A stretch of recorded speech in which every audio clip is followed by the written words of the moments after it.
Hay ciertas épocas, ¿no? Como las de Día de Muertos o Halloween, que, bueno, nos rodean de calaveras, disfraces, veladoras, y la verdad es que despiertan cosas muy distintas en cada quien.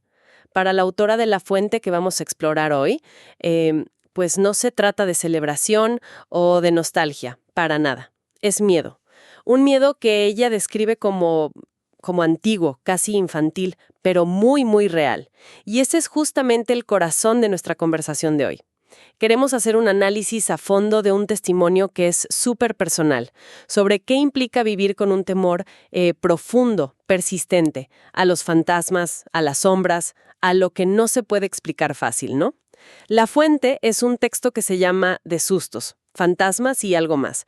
Es una narración, bueno, en primera persona, y se nota mucho el deseo de compartir algo muy íntimo.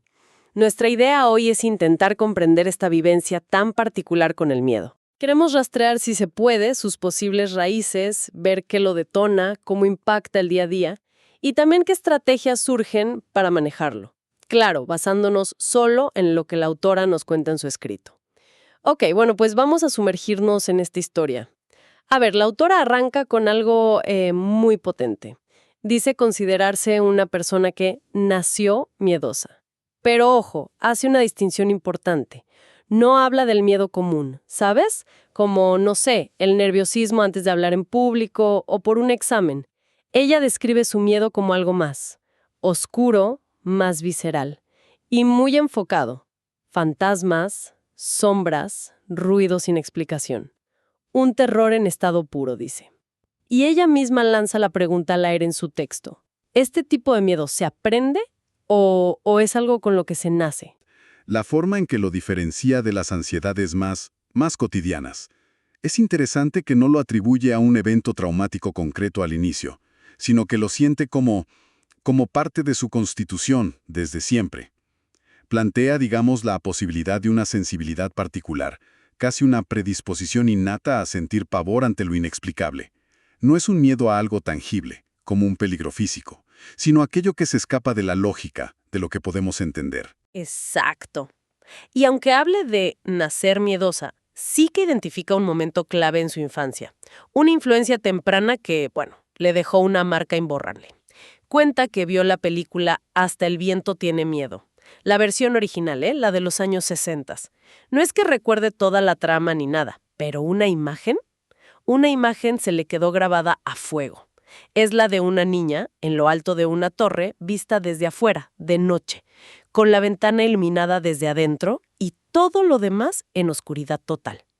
Y la consecuencia directa de eso, desarrolló una fobia específica a mirar ventanas iluminadas desde el exterior durante la noche. Un temor constante a ver algo o a alguien ahí parado. Uf. Y además, introduce un concepto que ella misma llama hiperfantasía. Se describe como alguien con una capacidad casi cinematográfica para visualizar cualquier cosa que le cuenten. O sea, si le narran una escena, su mente la proyecta con un detalle increíble. Y claro, si la historia es de terror, pues el efecto se magnifica. Es como si su propia imaginación fuera un proyector personal de sus peores pesadillas. Es impresionante, la verdad, cómo una sola imagen visual, como esa de la película, puede cristalizarse en una fobia tan específica y duradera. Y si conectamos esto con su idea de hiperfantasía, pues vemos un mecanismo muy potente en acción. La imaginación, que es una herramienta increíble para la creatividad, para el arte, aquí parece funcionar también como un amplificador del miedo tremendamente eficaz. Toma fragmentos, ¿no?, de la realidad o de la ficción y les da una vida interna aterradora, muy vívida. La mente no solo procesa, sino que recrea con una intensidad brutal, casi como si lo estuviera viviendo. Pero fíjate que no es solo lo visual lo que la impacta tan profundamente. La autora comparte un descubrimiento importante sobre sí misma: el sonido. El sonido le resulta todavía más aterrador que la imagen. La música de suspenso, esos silencios cargados de tensión antes de un sobresalto, los efectos sonoros, todo eso le provoca una reacción mucho más visceral, más corporal. Pone un ejemplo clarísimo. Cuenta que una vez vio El Resplandor sin audio, en una sala de espera o algo así, Y bueno, no le pareció para tanto. Pero la simple idea, la idea de verla con sonido, le resulta impensable. Algo que jamás se atrevería a hacer. Es que el papel del diseño sonoro en generar atmósferas de terror es fundamental, y esta experiencia personal lo ilustra a la perfección. El sonido tiene una capacidad única como para saltarse nuestras defensas racionales, ¿no? No lo analizamos fríamente como una imagen, puede impactar directamente nuestro sistema límbico, generando tensión, ansiedad, miedo, de una forma mucho más inmediata. Esos silencios que mencionas, los cambios bruscos de volumen, ciertas frecuencias, todo está calculado, ¿sabes? Para ponernos en alerta, para disparar una respuesta emocional profunda antes incluso de que procesemos racionalmente qué es lo que está pasando. Es muy poderoso. Y claro, esta sensibilidad tan aguda la ha llevado a vivir situaciones realmente límite. Nos cuenta 2 incidentes muy concretos que la marcaron. Uno fue en la universidad. Fue al teatro a ver La Dama de Negro, en una función con el legendario Germán Robles. Y describe una reacción, bueno, extrema. Empezó a gritar, a llorar desconsoladamente, se tapaba la cara, tuvo que pedir que la sacaran de la sala. Ella misma aclara, que no está juzgando la obra ni nada, simplemente constata el efecto devastador que tuvo en ella. El otro incidente fue ya más grande, a los 22 años. Un amigo la convenció para ver El Sexto Sentido. La estrategia, cuenta, fue usar nachos y refresco como cebo. La vieron en casa de él. El resultado para ella, una noche de insomnio total. Describe cómo sentía que las sombras se movían, cualquier ruidito se magnificaba hasta lo insoportable. Acabó yendo a dormir al cuarto de sus padres, sintiéndose, pues, completamente derrotada. Y al día siguiente, su madre le hizo una pregunta muy directa, casi lapidaria. ¿Por qué ves esas cosas y sabes que te hacen sufrir? La autora reconoce la verdad en esas palabras, claro, y cuenta que esa fue la última película de terror que vio en su vida. Una decisión final. Uf, esas reacciones son de una intensidad tremenda, ¿verdad? No estamos hablando de un susto pasajero o una simple incomodidad. Es una angustia que la desborda por completo. Que la paraliza. Y la consecuencia más lógica, casi inevitable, es desarrollar una estrategia de evitación muy clara, muy definida. La decisión de no volver a ver películas de terror, impulsada por esa pregunta tan lúcida de su madre, es un acto radical de autoprotección. Totalmente. Y nos hace pensar, ¿no?, en la importancia del autoconocimiento, de reconocer dónde están los límites personales frente a estímulos que causan un sufrimiento extremo. Aceptar esos límites y actuar en consecuencia es una forma esencial de cuidado personal, aunque implique renunciar a ciertas experiencias compartidas socialmente. Pero el miedo no se limita a las películas o al teatro, claro. La autora dedica una parte importante de su relato a lo que ella llama los sustos propios.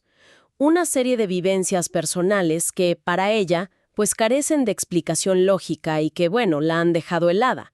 Son varios y muy específicos. Por ejemplo, cuenta estar con su hermana en su recámara y ver cómo el botón de una grabadora, el botón, se movía visiblemente por sí solo y el aparato se encendía, así de la nada. También relata una anécdota de Navidad. Estaban con su hermana viendo el árbol y de pronto una esfera del árbol fue jalada con fuerza hacia abajo, doblando la rama, sin que nadie la tocara, absolutamente nadie. Otra experiencia muy fuerte fue una noche estando sola en su cuarto. De repente empezó a oler intensamente a cloro, un olor fortísimo, sin ninguna fuente aparente. El olor se hizo más y más fuerte, entonces encendió una vela, sacó el cerillo, y justo en ese momento dice haber sentido una presencia, justo detrás de ella, y escuchado un susurro directamente al oído. Su reacción, un grito de pánico y salir corriendo de la habitación. Imagínate. Menciona también el impacto que le causó leer el libro Cañitas durante la universidad. Le daba tanto miedo que solo lo leía en horario escolar, para no tener que llevarlo a su casa por la noche. Aún así, la lectura la aterrorizó profundamente. Le generó un miedo constante a ser perseguida por espíritus. Ella admite que hoy en día sabe que la historia tiene muchas inconsistencias, muchas cosas raras, pero el impacto emocional que le causó en su momento fue totalmente real. Y la marcó. Y rescata también un recuerdo de infancia, de un apagón en casa de sus abuelos. Todas las habitaciones estaban a oscuras, pero excepto la de una tía. Esa tía estaba rezando y su foco estaba inexplicablemente encendido. Los adultos lo despacharon como cosas de niños, ya sabes, pero para ella, la experiencia y el miedo fueron absolutamente genuinos. Es muy revelador cómo estas experiencias personales, que la persona vive como inexplicables desde una perspectiva racional inmediata, actúan como potentes catalizadores, como que solidifican miedos que ya estaban ahí latentes. La falta de una causa lógica evidente, pues deja la puerta abierta de par en par a interpretaciones sobrenaturales, sobre todo si ya existe esa sensibilidad o esa predisposición al miedo a lo desconocido de la que hablábamos. Además, ese detalle que menciona, que los adultos minimicen estas vivencias como cosas de niños, puede generar una sensación de aislamiento tremenda. Es casi como si validara internamente la idea de estoy percibiendo algo real que los demás no ven o no quieren aceptar. Eso puede ser muy angustiante. Y el caso de Cañitas es un ejemplo perfecto del poder de la sugestión, ¿no? Aunque después se cuestione la veracidad del contenido, el impacto emocional inicial puede ser increíblemente real y duradero. La ambigüedad, la falta de explicación, son el terreno más fértil para que el miedo eche raíces profundas, definitivamente. Y toda esta historia de miedos acumulados, claro, pues tiene consecuencias directas en su vida cotidiana, muy concretas. Describe cómo su propia recámara siempre fue un foco de miedo para ella. Durante años durmió acompañada por su hermana. Era su ancla. Cuando su hermana se casa y ella se queda sola en la habitación, el miedo se intensifica brutalmente. Las sombras parecen cobrar vida, los ruidos nocturnos se vuelven amenazantes. Siente terror incluso de sacar los pies de las sábanas, cuenta. Una sensación muy física. Fue su madre quien, una vez más, le dio un consejo súper práctico. Encienda la luz. Dormir bien vale más que ahorrar electricidad. Y así cuenta que muchas noches terminó durmiendo con la luz encendida. Era como la única forma de encontrar algo de paz, un poquito de calma. Y entonces, justo cuando parece que ya entendimos la dinámica de su miedo, la autora nos presenta una paradoja, una que ella misma encuentra fascinante y un poco desconcertante. A pesar de este terror paralizante a los fantasmas, a lo sobrenatural, a lo inexplicable, resulta que es una gran fanática del true crime. Le fascinan las historias de asesinos seriales, los crímenes reales. Escucha podcasts sobre el tema con interés genuino. ¿Cómo puede ser? La razón que ella misma ofrece es clave, yo creo. Dice que los crímenes reales, por más aterradores y espantosos que sean, siente que los puede llegar a entender. Hay una lógica detrás, ¿no? Retorcida quizás, pero humana. Una psicología, una investigación policial, un proceso judicial, algo. Los fantasmas, en cambio, representan lo impredecible, lo que se escapa a cualquier intento de comprensión racional. Y aquí es donde la cosa se pone realmente interesante, ¿no crees? Totalmente. Esa aparente contradicción es sumamente reveladora sobre cómo manejamos el miedo, ¿no? Cómo funciona nuestra psique. Podría tener que ver con una necesidad fundamental de control, o al menos de un marco de comprensión, aunque sea mínimo. El true crime, aunque trate sobre actos horribles, opera dentro de una lógica humana, que de alguna forma es reconocible. Es de este mundo, digamos. Hay motivos, aunque sean aberrantes, hay patrones de comportamiento, hay métodos de investigación, análisis psicológicos, se puede estudiar, analizar e intentar comprender dentro de las reglas de nuestro mundo conocido. Lo sobrenatural, por definición, pues rompe todas esas reglas. Representa lo radicalmente desconocido, lo incontrolable, lo que no sigue la física ni la psicología que conocemos. Para alguien con un miedo tan profundo a lo inexplicable, tal vez la estructura narrativa y la posibilidad de análisis que ofrece el true crime proporcionan una manera de confrontar el terror dentro de un marco que, paradójicamente, se siente más seguro, o al menos más manejable que la absoluta incertidumbre de lo paranormal. Parece que el terror se vuelve, no sé si tolerable, pero sí más abordable cuando tiene un guión, una lógica interna, aunque sea macabra. Es fascinante. Sí, es muy loco. Y hacia el final de su relato, la autora retoma un dicho popular muy conocido. A los muertos no hay que temerles, hay que temerle a los vivos. Y ella lo refuta, de manera directa y sin ambajes. Afirma, con total honestidad, que ella sí les teme y mucho a los muertos. Punto. Pero, y este pero es importante, a pesar de todo ese miedo, encuentra un valor inmenso en haber podido compartir su experiencia, en ponerlo en palabras. Concluye diciendo algo muy potente, pero aquí estoy, contándolo, porque a veces compartir el miedo lo hace menos oscuro. Es una conclusión muy personal, muy valiente, diría yo. Entonces, a ver, ¿qué podemos llevarnos de todo esto? Hemos hecho un recorrido detallado, ¿no? Siguiendo paso a paso este testimonio tan íntimo. Hemos visto una relación muy personal e intensa con el miedo a lo sobrenatural. Una relación marcada por imágenes que perduran, una sensibilidad extrema al sonido, vivencias que desafían la explicación. Y una imaginación que puede ser tanto una bendición como, bueno, una fuente de tormento constante. También vimos esa interesante convivencia entre la fobia a lo paranormal y la fascinación por el crimen real, que para la autora resulta de algún modo más comprensible, más asequible. Hemos tenido acceso, creo, a una mirada muy íntima sobre cómo se siente, cómo se vive y, finalmente, cómo se intenta dar forma narrativa a un miedo tan profundo. Se siente mucho esa necesidad de contar, ¿sabes? De poner en palabras algo que ha marcado una vida entera. Exacto. Y esa reflexión final sobre compartir el miedo quizás nos deja con una idea para seguir pensando, ¿no?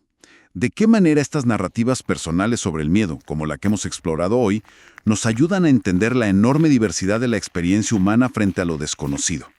Frente a eso que nos aterra. A lo mejor, el simple acto de articular estos miedos, de darles voz y compartirlos con otros, aunque no los haga desaparecer mágicamente, claro, consigue transformar de alguna manera su peso, la sombra que proyectan en la vida de una persona.